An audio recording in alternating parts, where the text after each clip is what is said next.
Estamos de volta com o programa Código de Honra, um programa em parceria do Instituto dos Advogados de São Paulo com o Tribunal de Justiça, hoje com o desembargador Dr. Manuel Pereira Calças, presidente do Tribunal de Justiça. Presidente, como é hoje o relacionamento do Tribunal de Justiça com a advocacia? Olha, eu nunca tive problema como juiz com a advocacia, muito pelo contrário. Eu primeiro fui advogado, né? Ainda tenho guardado na OAB o número 29273, que está lá reservado, se o dia que eu aposentar-me da magistratura, seja na compulsória ou seja voluntária, eu voltarei para a Ordem dos Advogados do Brasil, que é a minha casa de origem. Advoguei até fazer os 25 anos, que era a idade mínima para ingressar na magistratura. Sempre tive uma conexão muito boa com os advogados em todas as comarcas que passei. Pouquíssimos problemas eu enfrentei na minha vida, o que também não é normal, porque o palco do judiciário é um palco de litígios, onde os ânimos estão exacerbados, onde há conflitos grandes. E o juiz, que nunca pode decidir de forma a dar um empate entre os litigantes, ele sempre agrada uma das partes e desagrada a outra. Então isso pode gerar conflitos de difícil solução. O juiz tem que ter prudência, tem que ter imparcialidade, tem que ter lianeza, tem que ter firmeza e conciliar todas essas virtudes, que a maior delas é a prudência, para poder solucionar esses conflitos, porque todos que procuram um juiz levam a ele um conflito que é, para aquelas partes, independentemente da sua situação social, econômica ou cultural, importantíssimo. Então, na verdade, essa relação é muito boa, e eu, depois já no exercício de cargos administrativos do nosso Tribunal de Justiça de São Paulo, no anterior, na Corregedoria, tive uma excepcional relação com a Ordem dos Advogados do Brasil, com o Instituto dos Advogados de São Paulo, com a Associação dos Advogados de São Paulo, com o Movimento da Democracia dos Advogados, ou dos Advogados da Democracia, não me lembro bem, MDA, né? Eu sou amigo de todos os presidentes dessas associações, dessas instituições, e agora, na presidência, continua a ser aquilo que sempre for. Tenho tido todo o apoio da OAB, os conflitos obviamente ocorrem, continuarão a ocorrer, não é? Nós temos 705 prédios onde temos aí atividade jurisdicional, no qual estão envolvidos juízes, membros do Ministério Público, advogados, defensores públicos, servidores e partes. Então, nós temos uma parceria muito grande com a Ordem dos Advogados do Brasil de São Paulo, um relacionamento excepcional com o presidente da OAB, Dr. Marcos da Costa. Tivemos ao longo da última gestão um relacionamento muito profícuo com o Procurador-Geral de Justiça do Estado de São Paulo, Dr. Jean Paulo Lismânio, não é? E tivemos também com a Defensoria Pública, e isso é o que se exige para que as instituições funcionem harmonicamente. Não será diferente nesse biênio, eu tenho certeza. Que bom.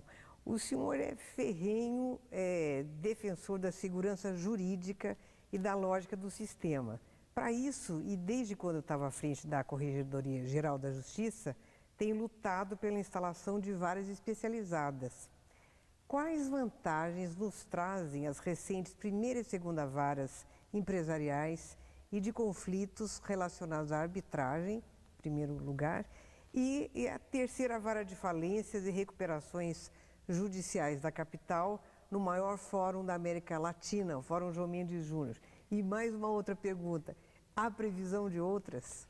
Veja bem, esse é um tema que para mim é apaixonante. Para todos nós. Eu sei, para todos os advogados, notadamente os que atuam nessa área. Sim. A segurança jurídica é um tema para todos nós. O grande efeito do Poder Judiciário para a população em geral, é dar segurança jurídica. Né?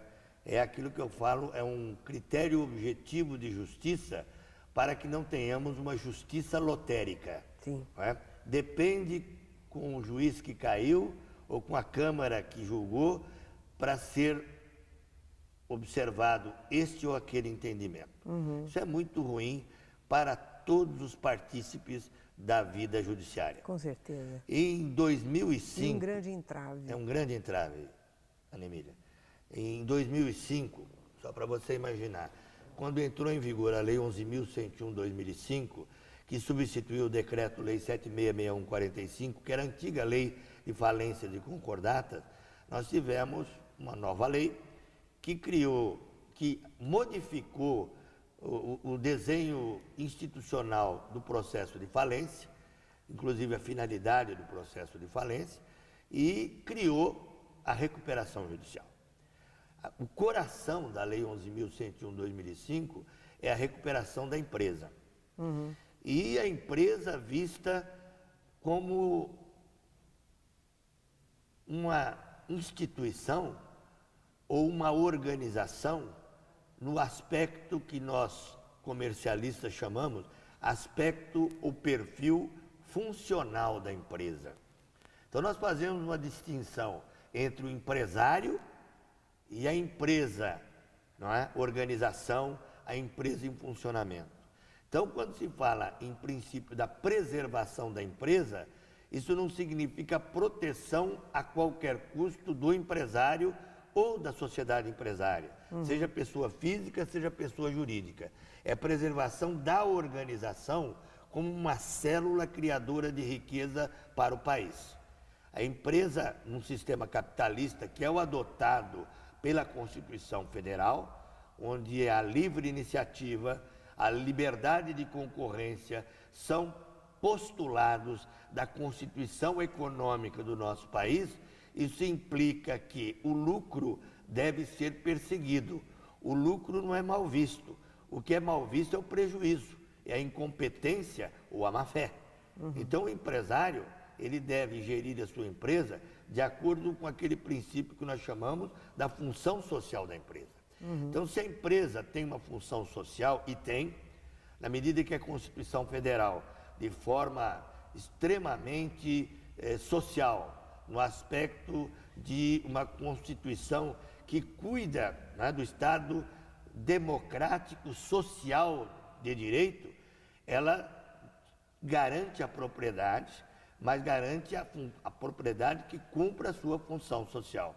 Então, é a função social da propriedade um princípio da Constituição Federal.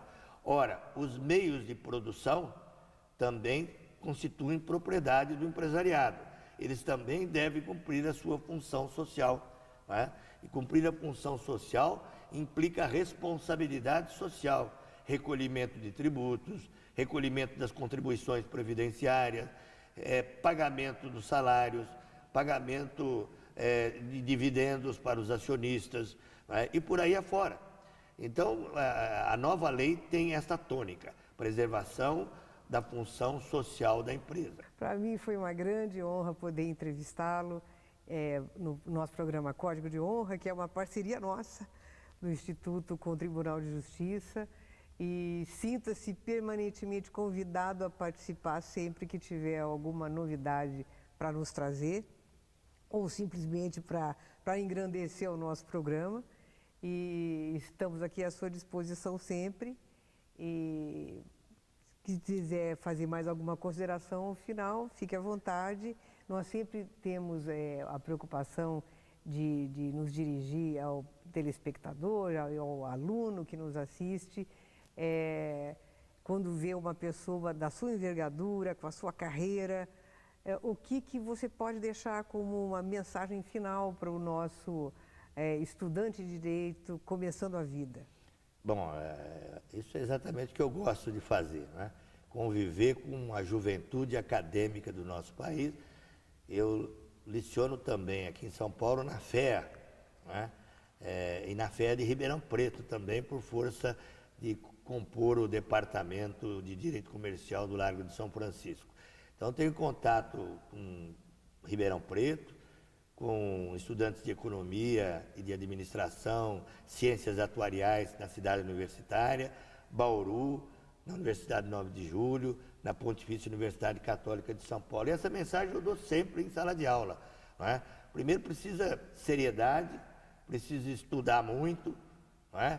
Tem que ter leitura, não é? Se dedicar, ter uma ética que deve ser, como eu sempre digo, né, o fundamento do direito, em qualquer profissão. Isso eu estou falando para os estudantes de direito, mas isso valeria para qualquer universitário desse país. Acreditar no Brasil, nós temos um país imenso, com recursos naturais imensos, que, sendo bem administrado, com políticos adequados, com governantes do executivo também comprometidos com esse mesmo princípio, e com o judiciário também que cumpra com o seu dever de observar a ética, não é? A ética é a base de tudo, a ética e a moral. Não é? Com mais, basta o esforço do estudo e do trabalho. E aí nós faremos desse país uma nação muito melhor para os nossos filhos e netos. E uma observação final para o presidente do Instituto dos Advogados de São Paulo, doutor José Horácio Ribeiro, meu grande amigo, dizer que eu virei várias vezes, quantas for convidado, com a única exigência, que a repórter, a que faz às vezes da repórter, seja a doutora Anemília de Almeida Prado. Muito obrigada. Eu quero agradecer mais uma vez a sua presença, e o Código de Honra encerra por aqui hoje. E foi um grande prazer tê-lo aqui, e nós estamos à disposição de você, telespectador, se quiser fazer as suas perguntas. Teremos o maior prazer de poder encaminhá-las através do nosso site, e-mail, aliás, códigodehonra@iasp.org.br.